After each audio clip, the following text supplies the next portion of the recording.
the book, The Jewish Radical Tradition, which Janey and myself have written. At first sight, this book appears to be a relatively niche subject. It starts roughly in 1881, finishes in 1948, and it's about radical Jews. And there aren't many of us around these days, so why bother? But actually, I think there are immediate issues that it addresses. First one, obviously, is Gaza and the horrific onslaught by Israel. And of course, Israel claims to represent all Jews and a 2,000-year-old yearning for Jews to be with other Jews in Palestine. And to say anything different is anti-Semitic. So that's the first issue that we take on, if you like. Second one is the rise of the far right. Anti-Semitism hasn't disappeared from 1930s and so on. It's the ideological glue that seems to give to right-wing extremists anyway an explanation for the miseries of capitalism that are experienced, that somewhere behind the scenes there's an all-powerful Jewish conspiracy. And I wrote the book from a British perspective, which is to do with the destruction of Jeremy Corbyn, the Labour leader, and he was destroyed basically by allegations of anti-Semitism.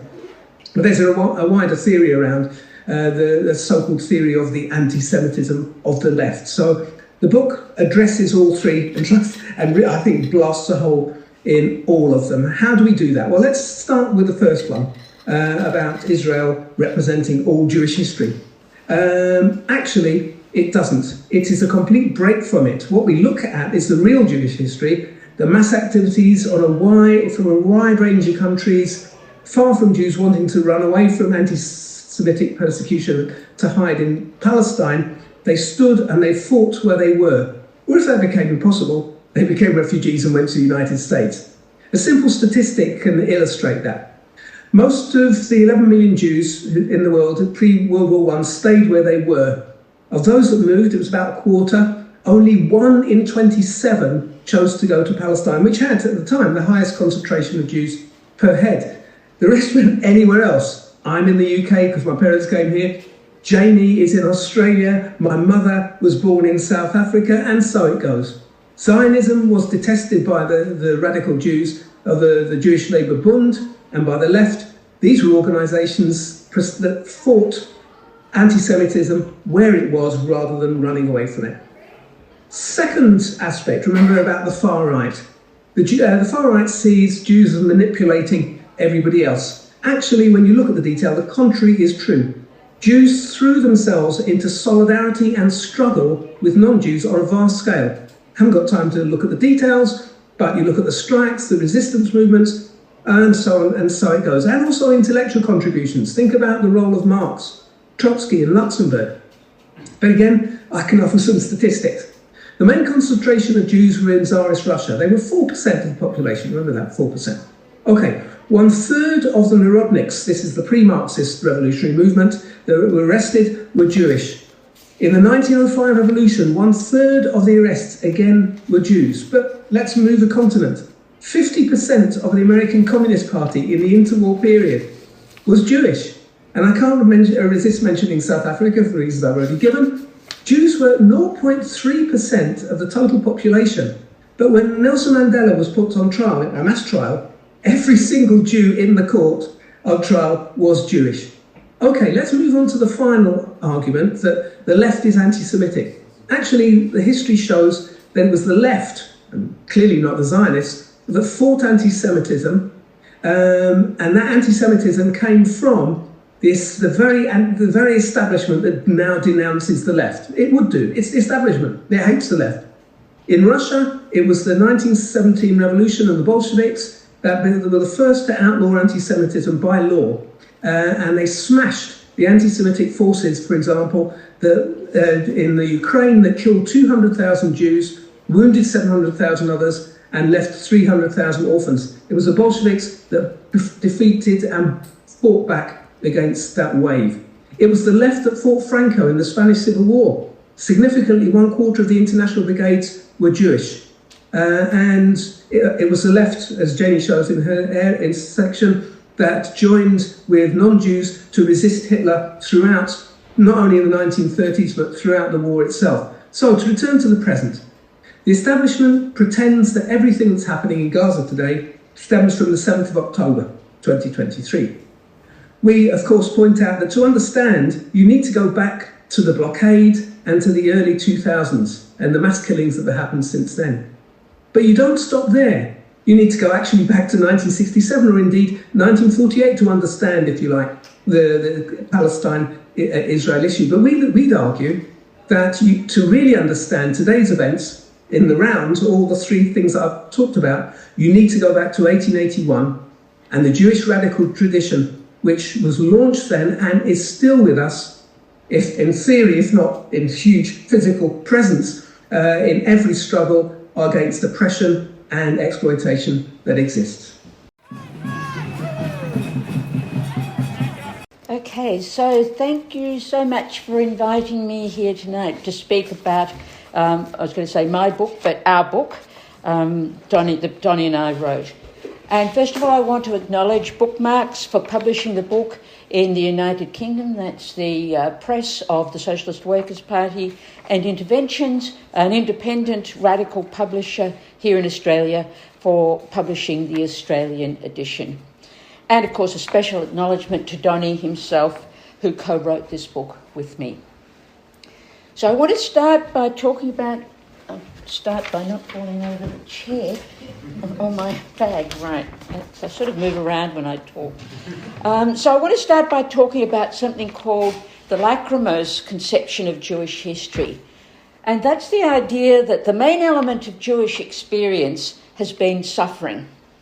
It's always been this way and it can't be changed. In other words, Jews are eternal victims. Now, there's three ways you can respond to this idea. First of all, you can say we can't do anything about anti-Semitism, so we withdraw into our own ghettos, into our customs and religion. We do nothing and we remain victims.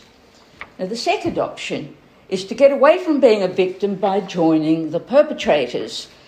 Become an exploiter and an oppressor yourself, or at least side with those who do.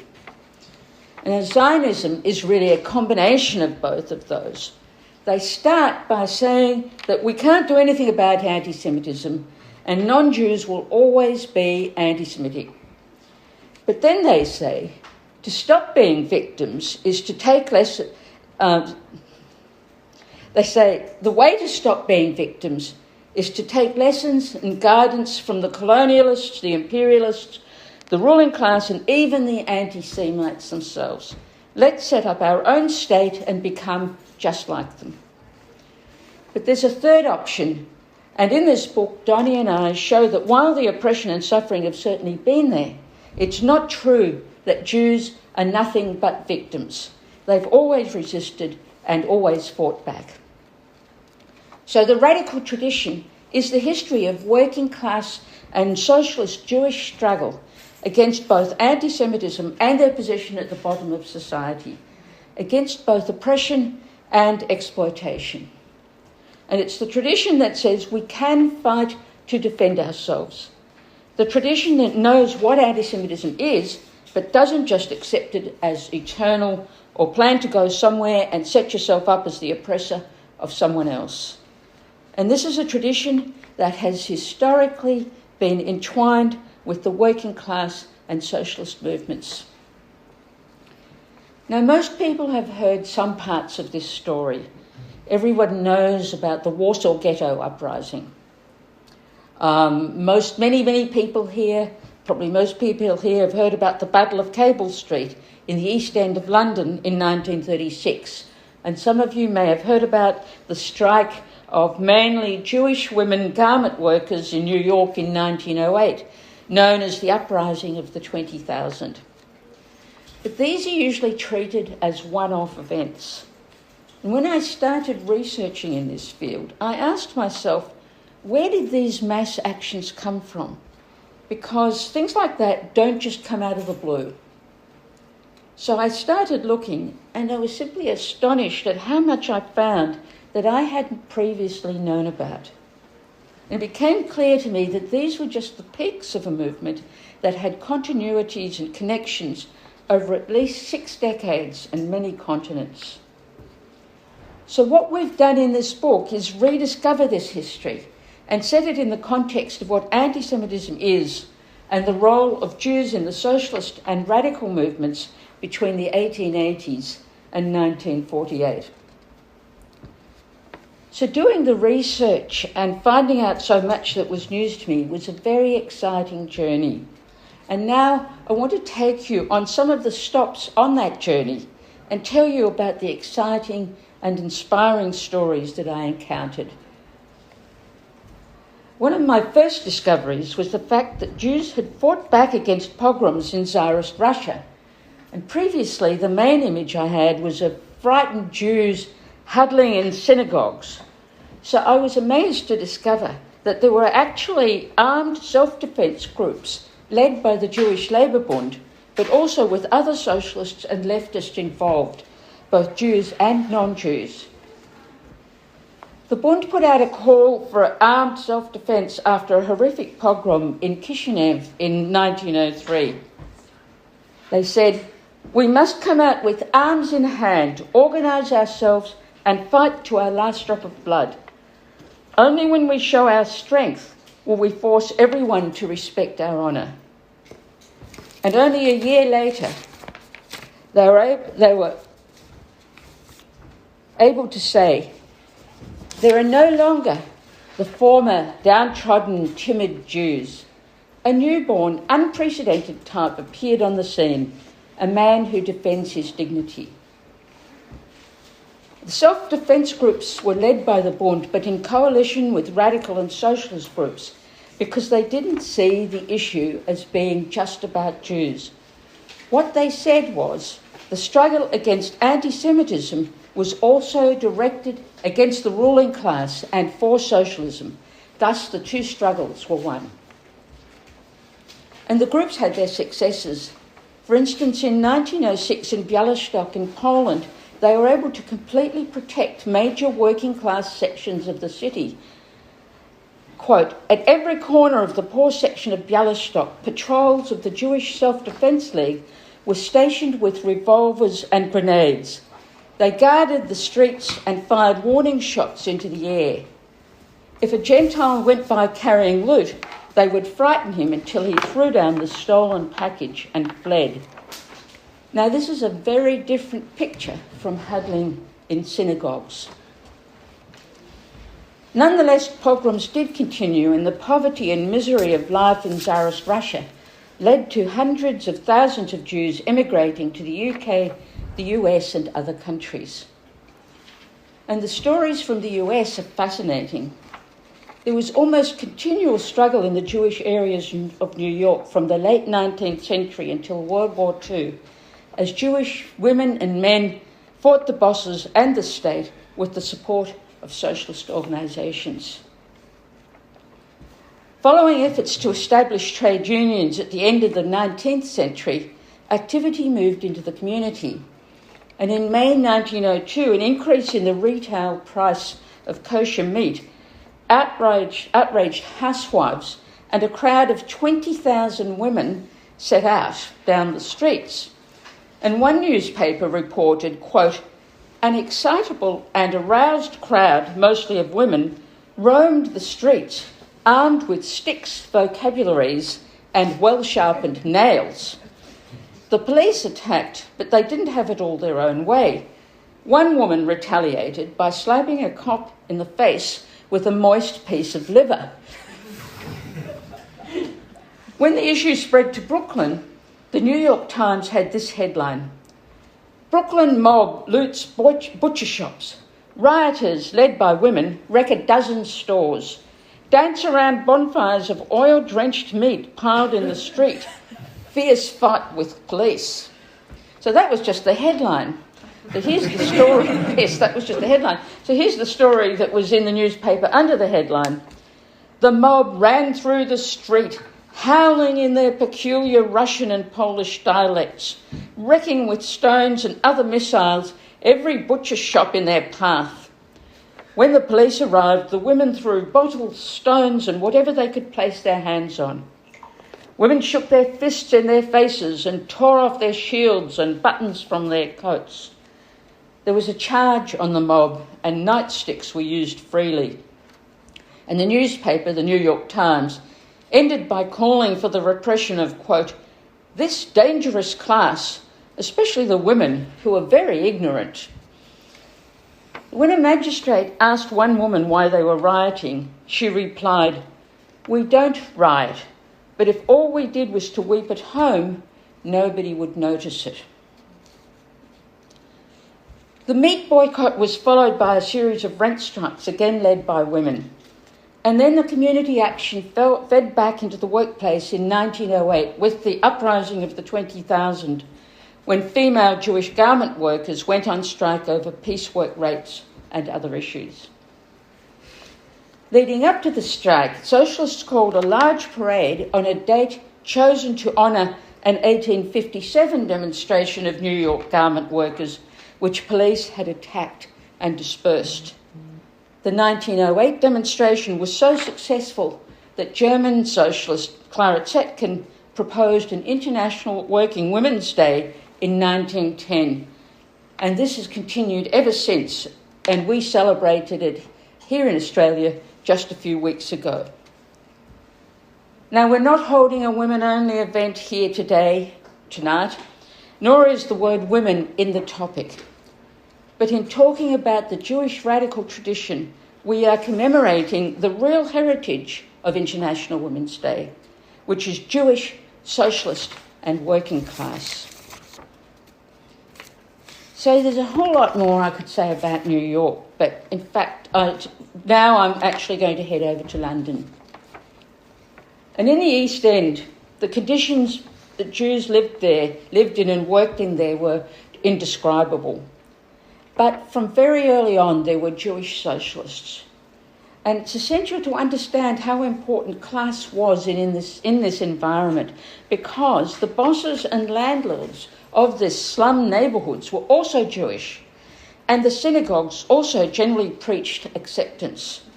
And as one early socialist in the London East End said, the underlying class struggle also exists amongst Jews. Therefore, Jewish workers must unite among themselves against the other spurious unity, that with the masters. So the early Jewish radical movement in London is full of stories about all sorts of currents: anarchists, socialists, Marxists, early trade unionists, and many others. One of my favourite stories is about the Jewish anarchists who were very much in-your-face atheists. They actually used to ostentatiously eat ham sandwiches outside the synagogue on Yom Kippur, which is the most important fast day of the year. Now, I wouldn't actually advocate that. I think it's probably a bit sectarian, but I can't help but say I find it pretty funny. So it's not surprising then that the bosses and religious leaders hated the radicals. And here's a description of a socialist meeting that they tried to break up in 1876. When the socialist Aaron Lieberman rose to speak, a Seamus, that's a synagogue functionary, jumped onto the stage, shoving Lieberman aside. Then the shit hit the fan. Everybody started fighting. Couples, that's the skullcaps, the yarmulkes. Couples, glasses, hats and sticks flew. Those near the Seamus went for him and beat him up from head to toe. "No," cried the Seamus, cowering beneath the blows. "Beat him, brothers," cried the crowd in unison. During the melee, Lieberman was rendered black and blue as people beat the hell out of each other. Bodies were pulled out like casualties from the field of battle, and then the police arrived. So over the next 30 years, the workers struggled against the sweating system and their appalling working and living conditions. But they didn't do this alone. In 1889, the Jewish tailors went on strike, and among other support, they received a large donation from dockers. Then in 1912, during a major dock strike, Jewish families took in and cared for dockers' children. And then 24 years later, the dockers again returned the favour and constituted the militant vanguard of the mass demonstration at Cable Street.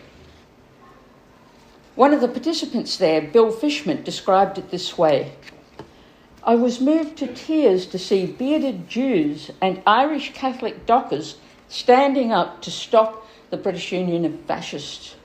I shall never forget that as long as I live, how working class people could get together to oppose the evil of fascism. So you see, Cable Street didn't come out of the blue. And in researching the background to it, I was also very excited to discover another movement that was going on at the same time and that fed into the resistance to the fascists. And that was the tenants' movement. During rent strikes, the tenants put up barricades and barbed wire around the buildings, and guards patrolled the entrances, and even the milkmen and postmen had to get permits to enter. When police attacked, women would drop mouldy flour and water from above and fight them with sticks, shovels and saucepans. And one of the leaders of the Tenants Association said this: "It was a genuine, united movement of the people, drawing together Jews and Christians at a time when anti-Semitic propaganda was being stepped up, helping to isolate and expose both fascists and right-wing local Labour leaders." And here's a little description written at the time that shows the way that the people worked together. In one of the buildings, there was a mixture of Jewish and non-Jewish families. And the picketers, or women who were responsible for the daily shopping, had a novel way of carrying out both responsibilities. Without any hesitation and with lots of fun, Mrs. Smith would go to the Jewish butcher shop to buy meat for Mrs. Cohen on the picket line.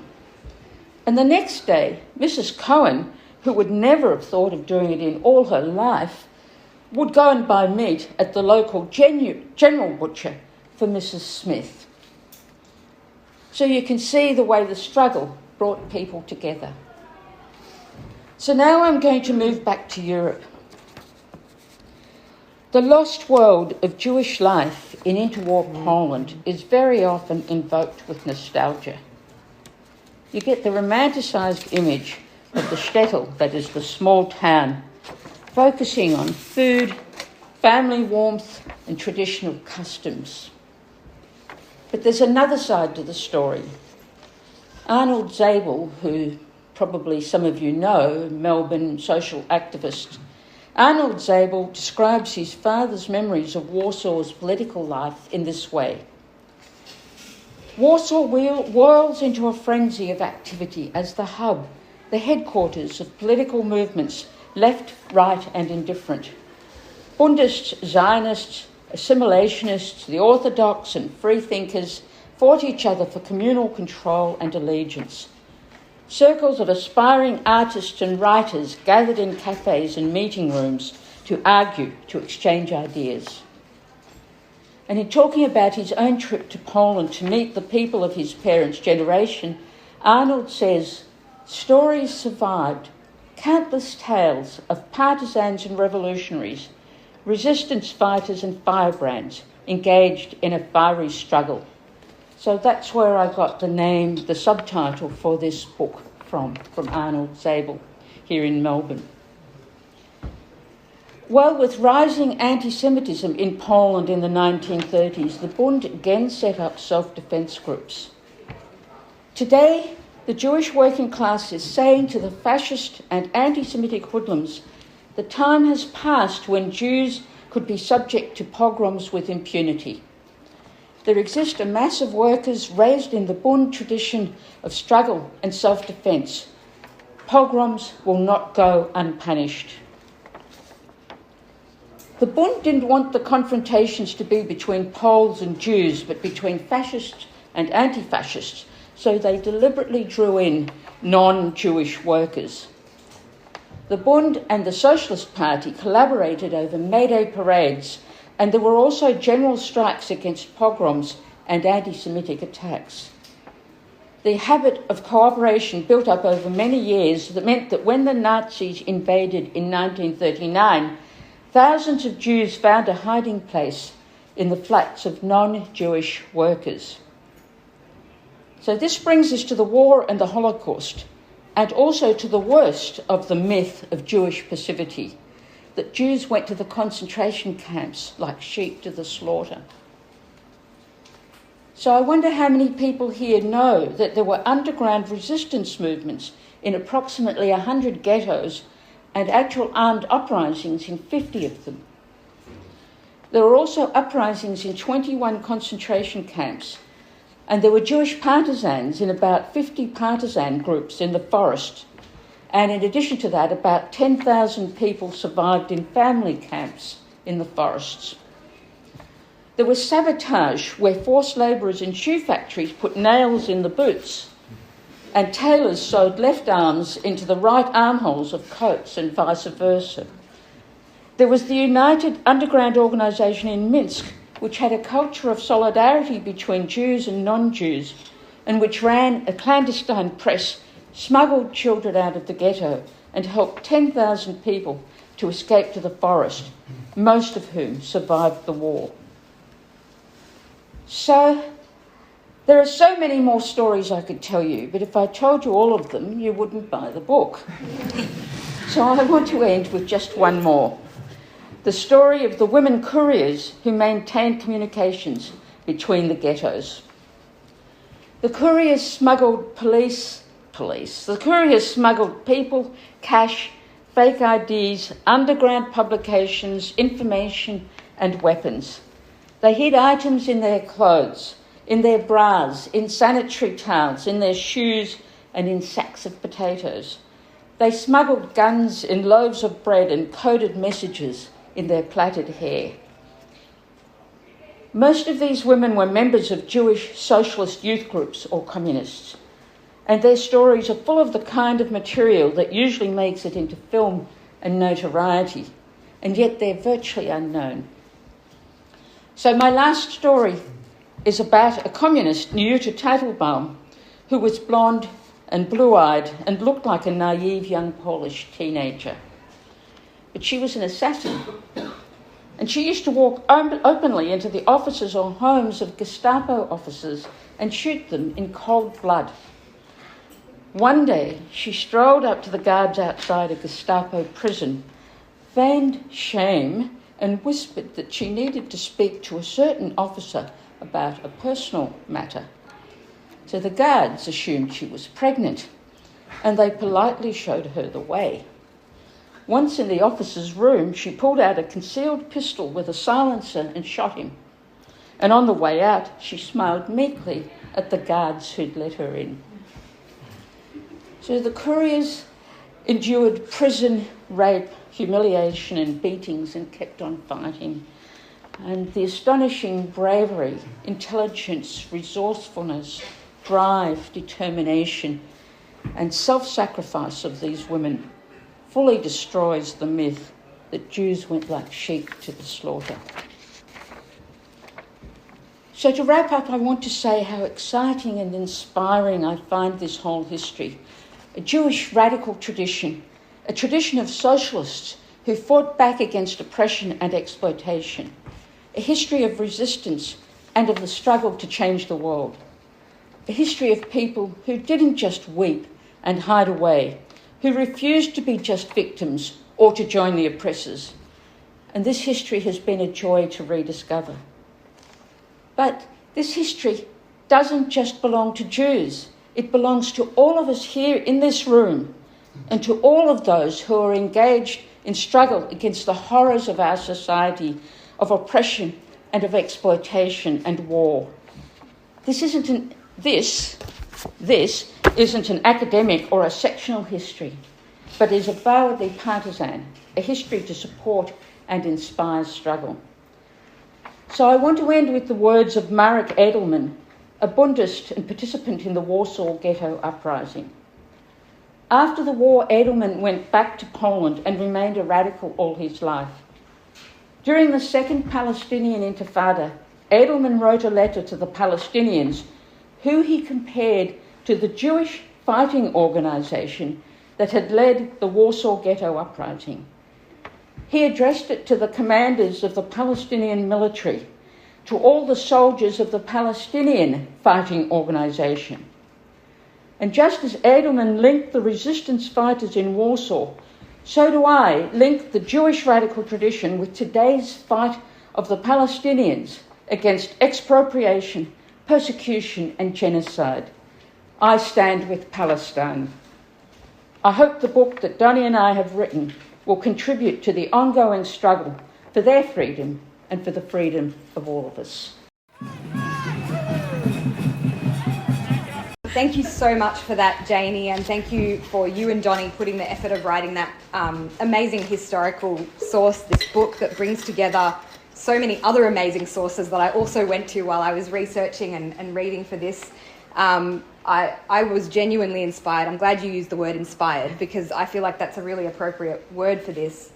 And I think I want to start by saying that for some Jews, the phrase "never again," which people know and associate with the kind of what do we do with understanding the horrors of the Holocaust, the phrase "never again" for some Jews just means us. But for the authors of this book and for people in solidarity, never again is actually a concept that applies to everybody. And I'm going to try and put some arguments forward today to hopefully convince you of the way that the Palestinian struggle is actually really intrinsic and important to kind of maintaining that radical Jewish tradition that has such a strong history from even earlier than the 1880s. The first uprisings were led in the 1860s by not completely organised people, but by people starting out striking because of desperate conditions. And I'm also going to argue that if you're a person with a job and a wage and someone else is profiting from the results of your labour, then you are part of the working class. Just discard that baggage that the popular imagination sometimes gives you about the phrase the working class and think of yourself as part of this story. I'm going to also talk about the way that the justice will only take place for Palestinians when the work is done to bring down the imperial powers that are forced into competition and armed conflict in perpetuity under capitalism. And of course that we have to, in order to do that, oppose the rulers in our own country right here. Okay, that's where the struggle has to also start. So let's see if I'm up to the task. Okay, so in the here and now, many of us in this room are on the back of 6 months of campaigning for a permanent ceasefire, as urgent and proper humanitarian aid is being denied the Palestinians in Gaza, who are experiencing this after a 17-year imprisonment in Gaza and decades of continuing building of settlements in the West Bank. If, after witnessing some of the scale and character of the onslaught that's taking place in Gaza today, you're still convinced, probably most people in the room aren't, but some might be, that a majority Jewish state is the answer to centuries of anti-Semitism in Europe, I'll give you a few ideas that might help you reconsider that idea. To uphold the continuation of a majority Jewish state, people have to live in a gated community with full citizenship rights on one side of that gate, metaphorical gate, it's more like a wall, while people who live on the other either become refugees in neighbouring states, remain stateless, or live as second-class citizens on the protected side. The gated community can only maintain its standard of living through financial and military support from rich and politically dominant countries. And children have to spend their schooling being primed for military service, which is the first thing they have to do when they finish school. If with all of that you still think that this state is the best solution to centuries-old problems of anti-Semitism in Europe, then I would offer that you consider what implications that belief have for effecting change and for having a world to live in that isn't dominated by war and the justification of bombardment of another people. So I'm going to talk a little bit about Zionism first and what it is. So Zionism is fundamentally about the idea that anti-Semitism is insurmountable. Okay, it's rooted in a kind of deep pessimism. A lot of people think of Zionism because of the concept of the promised land and this idea that they could start afresh after World War II, that Jews could start afresh after the horrors of what happened to them in Europe as an optimistic project. But actually it is rooted in a deep pessimism.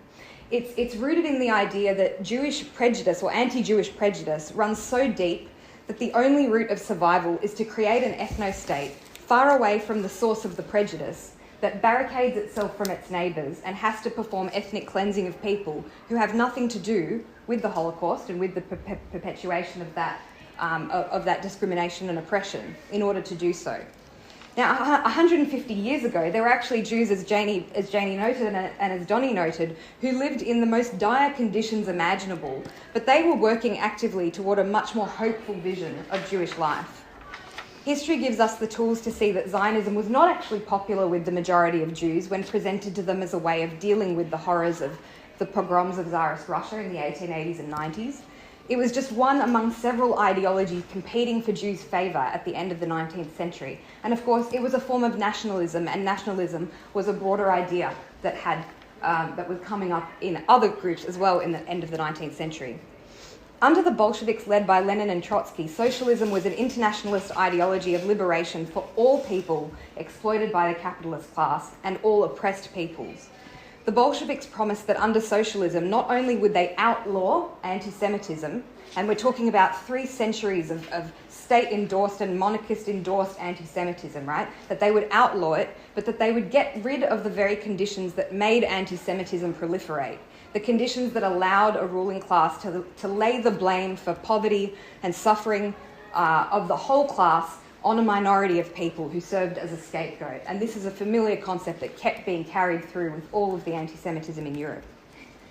Now, the Jewish Labour Bund, as I mentioned, led the first mass labour organising that took place in Russia.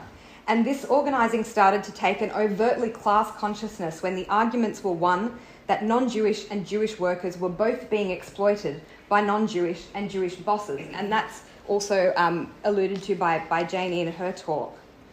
The 1905 revolution, which has come to be known as the dress rehearsal of the 1917 one, saw Jews and Gentiles striking, demonstrating and fighting together in the face of violent repression. When this revolution ultimately failed and a bloody counter-revolution was unleashed in response, Jews were again the first target of the authorities, with one of the counter-revolutionary slogans being, "Save Russia, beat the Jews." Jews then joined with Gentiles in an armed self-defence in order to fight back. The afterglow of struggle couldn't be quashed, though, for many who had participated in this dress rehearsal, which was taken as a kind of glimpse or a glimmer of hope of the better world that was possible and the power that the working class could have. And during the horrors of the First World War and the disproportionate impact it had on the working classes, this hope was carried forward by the Bolshevik Party led by Lenin. Lenin had been arguing, based on what he'd seen, that Jews, because both of their essential contributions to the movement and because they were a common target for oppression, needed to be part of the collective struggle with their non-Jewish comrades. He argued that, and I quote directly, "complete unity between the Jewish and non-Jewish proletariat is moreover especially necessary for a successful struggle against anti-Semitism." Rosa Luxemburg, a Jewish Pole who'd been living in Germany and who'd spent a bunch of time in and out of prison for being a revolutionary socialist, emphasised that there was no hierarchy of oppression, that the struggles of Jews couldn't be prioritised over the struggles of people in Africa and indigenous people in South America, both of which she directly referenced. Very importantly for us, she categorically refused, and I quote directly from the book, "the cynical use of Jews as pawns to justify imperialist war." In 1917, Russian workers led by the Bolshevik Party overthrew a centuries-old monarchy together with soldiers who threw down their arms. Once a provisional government was set up, it took only a single day for quotas that had previously excluded Jews from equal access to education to be lifted. And within 3 weeks of this, the party got rid of all anti-Semitic laws. And we're talking about after 3 centuries, okay? It took 3 weeks after the overthrow. So they did this not by cordoning off Jews or promoting the line of immigrationism, but rather by arguing that anti-Semitism was one of the principal means used by Tsarism to stay in power, and that it was in the direct interest of the broad masses of the people and the revolution to demand energetic struggle against all manifestations of anti-Jewish sentiment.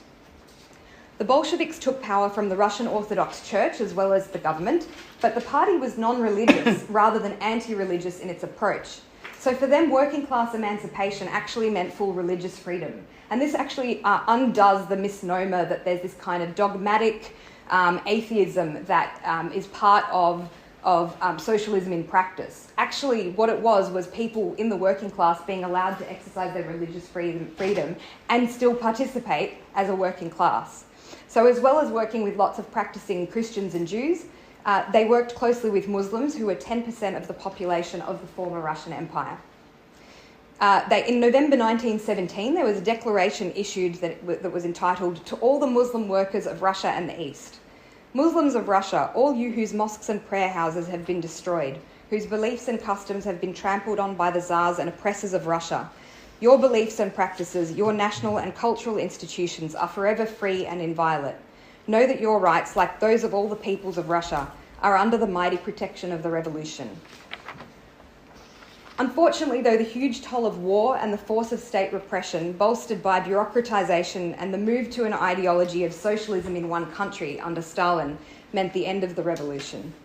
On the back of the upheaval of World War I, counter-revolution and economic devastation, followed by World War II and the Holocaust, the book really helpfully refers to a cold indifference of governments worldwide to refugees. And it's under all of these conditions that Zionism was finally propelled into greater popularity. It was supported very conditionally, might I add, by Britain and its allies, including the Australian state, and other comrades may wish to fill in more about that in the discussion part. The Zionist project in the form of the Jewish state began as formally non-aligned, in part because its first official supporter was Stalin and the Soviet Union. But in 1947, David Ben-Gurion, who was to become the first Prime Minister of Israel, submitted that if America would support the creation of a Jewish state, the state would be willing to integrate itself into a regional framework, which meant military alliances. In other words, Israel was to become the watchdog of the West in the Middle East. And so it has remained. How am I doing for time, by the way? 11. Great. As Joe Biden said both in 1986 and in 2023, if there were not an Israel, we'd have to invent one. Israel is seen by the dominant imperial world power, the US, in the sense of what Biden has actually called, in his own words, an investment. Okay? Investment in the sense, of course, that war is profitable. You only have to look at the returns on investment by weapons companies like Lockheed Martin and the investment of the Australian and Victorian governments into weapons companies like Elbit to see this. And while the US supplies Israel directly with weapons, Australia supplies equipment and parts like armoured steel. But investment in another sense as well. Foreign Minister Penny Wong visited Israel in January this year, despite a clear sign that this was incredibly unpopular with a growing number of people here. The Australian political leadership's unwavering dedication to the position of Israel in the Middle East is so because the Australian nation state stands to benefit economically, militarily and strategically from that alliance. Remember that Australia also has a sub-imperial dominance in the Asia-Pacific that it seeks reinforcement for and uses the US and other allies to this end. And of course, not supporting Israel would put this in serious jeopardy. So why am I bringing up imperialism and Israel's watchdog status in a talk about the radical Jewish tradition? It's actually really important because the idea of the Jewish state is being used for ends that are a really long way from the concerns of safety, the cover story, the concerns of safety for the Jewish people or the prevention of anti-Semitism, so far from that it beggars belief.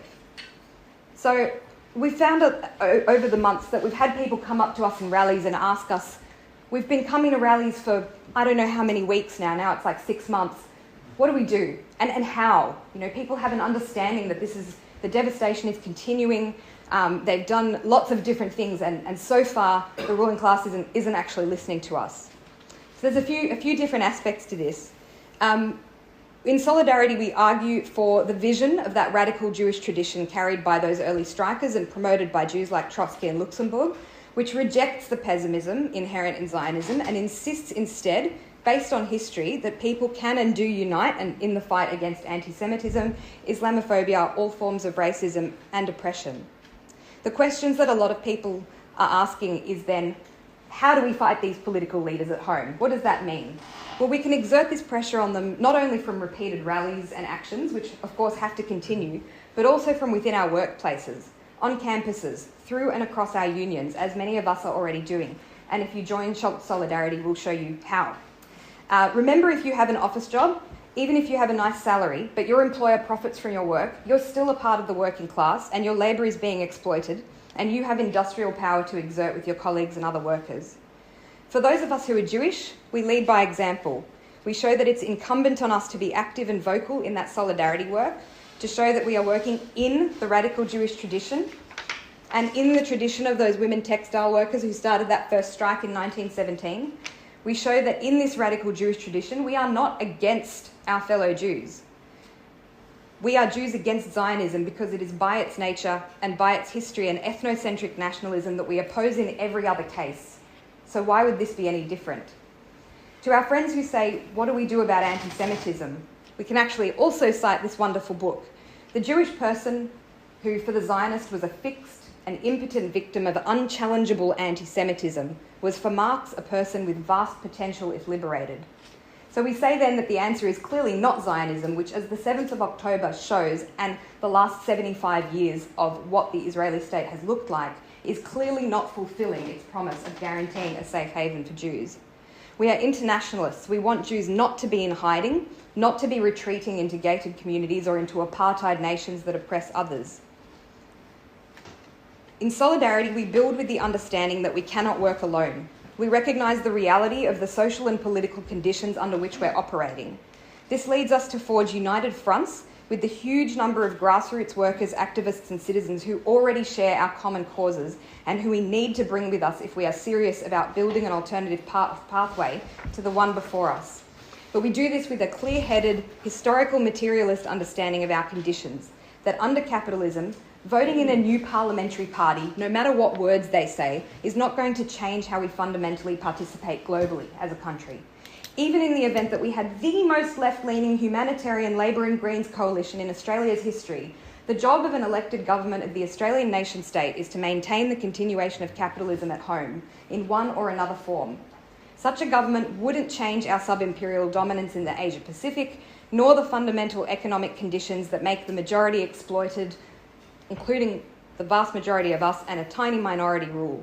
And without some serious extreme pressure from workers and the wider population, without our government directly and harshly feeling the consequences of its complicity, it is not going to oppose the causes at the system level that lead to genocides like the one that we're seeing in Gaza right now. In solidarity, we believe we are the most powerful when we actively oppose the divisions that our ruling class constantly sows, and believe the way that to start this process, and I hope you agree, is to actually engage with us in building the struggle from the below. So I hope that if you're not a member of Solidarity, you will consider signing up or at least coming along to another meeting. Thank you.